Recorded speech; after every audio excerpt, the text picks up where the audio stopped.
आपके अपने channel pregnancy care 129 में आपको खुशामदीद। आज की इस वीडियो में 6 ऐसे टिप्स पे बात करूंगा जो आपके इम्प्लांटेशन को सक्सेसफुल बनाने के लिए आपकी हेल्प करेंगे।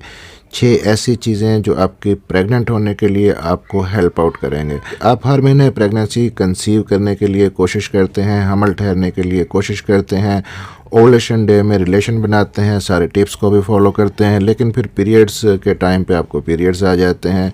समटाइम्स ऐसा भी होता है कि पीरियड्स की डेट से 4-5 दिन ऊपर हो जाते हैं और आप होपफुल हो जाते हैं कि शायद हमल कंसीव हो गया है इस महीने क्योंकि डेट ऊपर हो गई है, लेकिन फिर 4 से 5 दिन के बाद आपको पीरियड्स आते हैं और इस बार क्लॉट्स भी होते हैं पीरियड्स के अंदर, तो आप फिर से परेशान होते हैं। तो ऐसा एक्चुअली होता है कि आपके अंदर इम्प्लांटेशन फेलियर हो रहा है, यानी कि जो फीमेल का एग है वो हस्बैंड के स्पर्म के साथ मिल तो रहा है, एग फर्टिलाइज भी हो रहा है, लेकिन जो फर्टिलाइज्ड एग है उसके बाद वो यूट्रस के अंदर आके इम्प्लांट होता है, इम्प्लांटेशन होती है, आपकी इम्प्लांटेशन फेलियर हो रही है, वहाँ पे प्रॉब्लम आ रहा है। तो वहीं पे हम आपको सपोर्ट करेंगे, सपोर्ट करने की कोशिश करेंगे कि अपने इम्प्लांटेशन के प्रोसेस को आप कैसे सक्सेसफुल बनाएं, क्योंकि ओवुलेशन को भी आप देख सकते हैं, किट्स के सहारे भी आपको पता चल जाता है और टेस्ट भी हैं, फॉलिकुलर स्टडी से भी पता चल जाता है, लेकिन अनलकीली जब आपकी इम्प्लांटेशन हो रही होती है तब आपको नहीं पता चलता कि इम्प्लांटेशन सक्सेसफुल हो रही है या नहीं हो रही। पता आपको तभी चलता है जब आपको साइकिल से पहले 7-8 दिन हमल की अलामात होती हैं, आप होपफुल होती हैं, फिर 4 से 5 दिन ऊपर गुजर जाते हैं, लेकिन एकदम से पीरियड्स आते हैं, क्लॉट्स वाले पीरियड होते हैं, ये आपका इम्प्लांटेशन फेलियर हुआ है। अब इसको कैसे हमने कामयाब करना है, तो सबसे पहले यहाँ पे एक चीज़ समझने की ज़रूरत है कि 2 बहुत ही इम्पोर्टेंट चीज़ें हैं यहाँ पे जो इम्प्लांटेशन को कामयाब बनाने के लिए फ़ीमेल के अंदर होना बहुत ही ज़रूरी है। और वो 2 चीज़ें कौन सी हैं? उनमें से पहली इम्पोर्टेंट चीज़ है आपके एग्स की क्वालिटी का अच्छा होना। अगर फीमेल के अंदर एग्स की क्वालिटी अच्छी नहीं होगी, क्रोमोसोमल डिफेक्ट होंगे एग्स के अंदर, तो इम्प्लांटेशन फेलियर का प्रॉब्लम बार बार आएगा और आपको कंसीव नहीं होगा। और दूसरी जो इम्पोर्टेंट चीज़ है यहाँ पे वो है आपकी यूट्रस, और यूट्रस के अंदर इम्पोर्टेंट है आपकी एंडोमेट्रियम लाइनिंग। अगर आपकी एंडोमेट्रियम लाइनिंग सही तरह से तैयार नहीं होती हमल को कंसीव करने के लिए हर महीने, तब भी आपको प्रॉब्लम आएगा। अक्सर ख़वातीन यहाँ पे पूछती हैं कि नॉर्मली एंडोमेट्रियम की थिकनेस कितनी होनी चाहिए इम्प्लांटेशन को कामयाब बनाने के लिए, तो 8 से लेके 12 mm तक एंडोमेट्रियम की थिकनेस होनी चाहिए अगर आप अपने इम्प्लांटेशन को सक्सेसफुल करना चाहती हैं। और ना सिर्फ 8 से लेके 12 mm तक थिक होनी चाहिए एंडोमेट्रियम, बल्कि उसके अंदर ट्रिपल लेयर बननी चाहिए, सेल्स की 3 लेयर बननी चाहिए।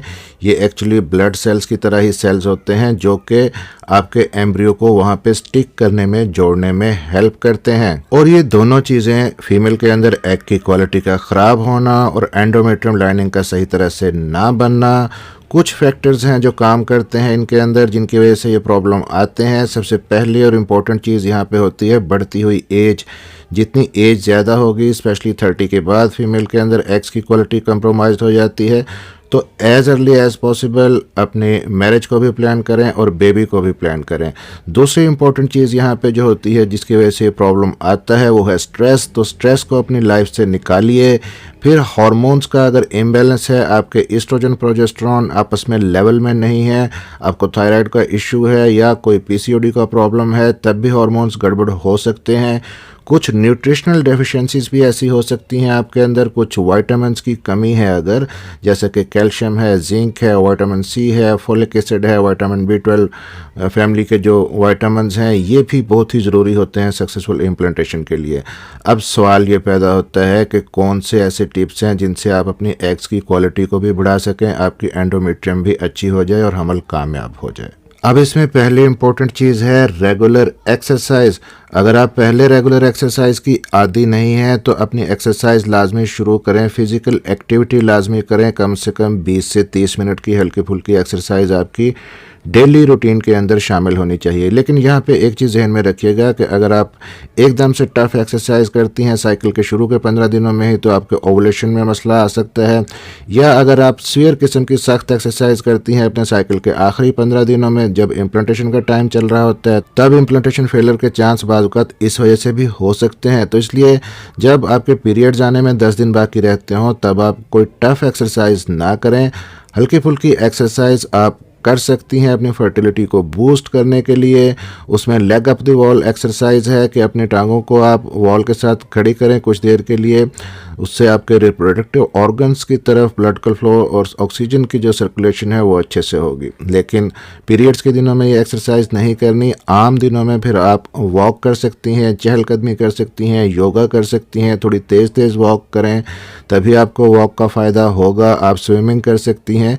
तो इस किस्म की एक्सरसाइजेस आपको हेल्प करती हैं आपके एंडोमेट्रियम लाइनिंग में भी और आपके एग्स की क्वालिटी को भी अच्छा करने में।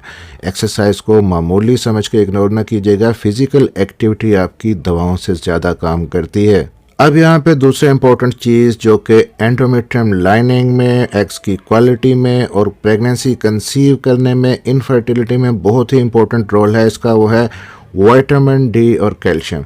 ये दो चीज़ें अगर आपकी डाइट के अंदर, आपके जिस्म के अंदर कम है, आपकी डाइट के अंदर भी कम है, तो पहले तो अपने डॉक्टर से मशवरा करके आप अपना टेस्ट करवा सकती हैं, अपने विटामिन डी का और कैल्शियम का लेवल करवा सकती हैं। अगर कम है तो आपके डॉक्टर आपको सप्लीमेंट दे सकते हैं उसको बढ़ाने के लिए। लेकिन आपने डाइट पे भी फोकस करना है, ऐसी चीज़ें लेनी हैं जिसके अंदर कैल्शियम और विटामिन डी आपको ज़्यादा मिले।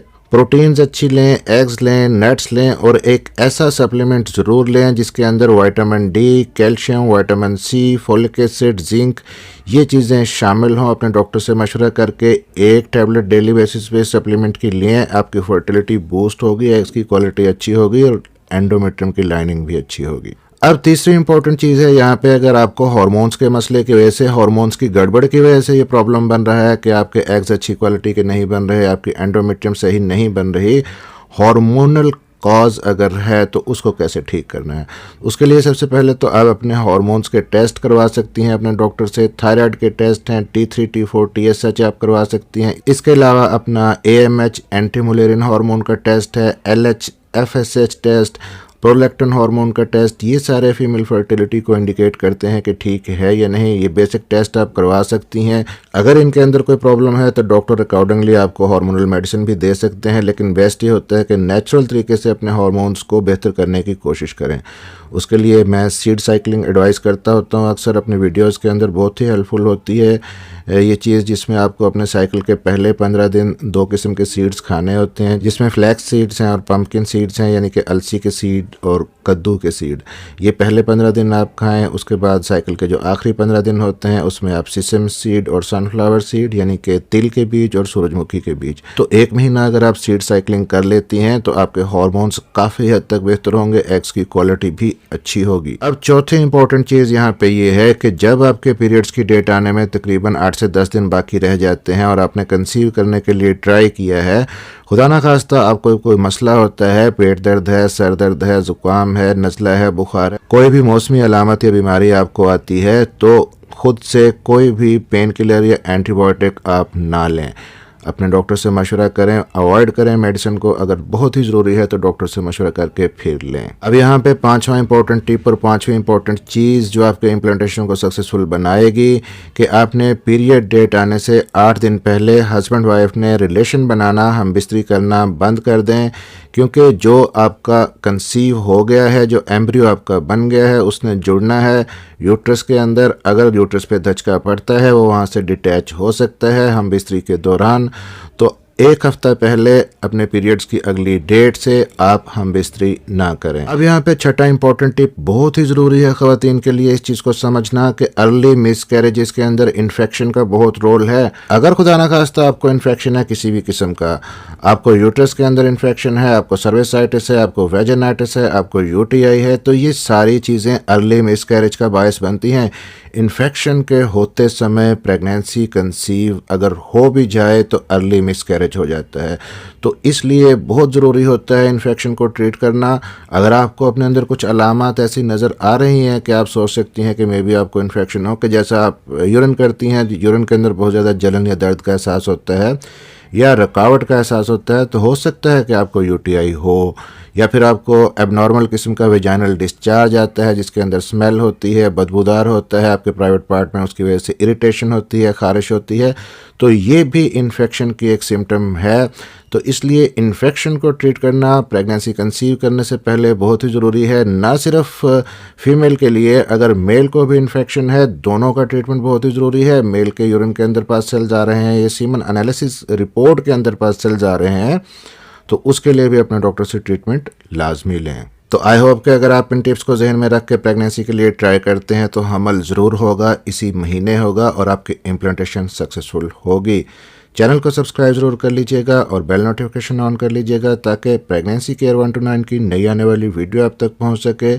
मिलते हैं अगली किसी वीडियो में, तब तक के लिए अपना ख्याल रखिएगा और दुआ में याद रखिएगा।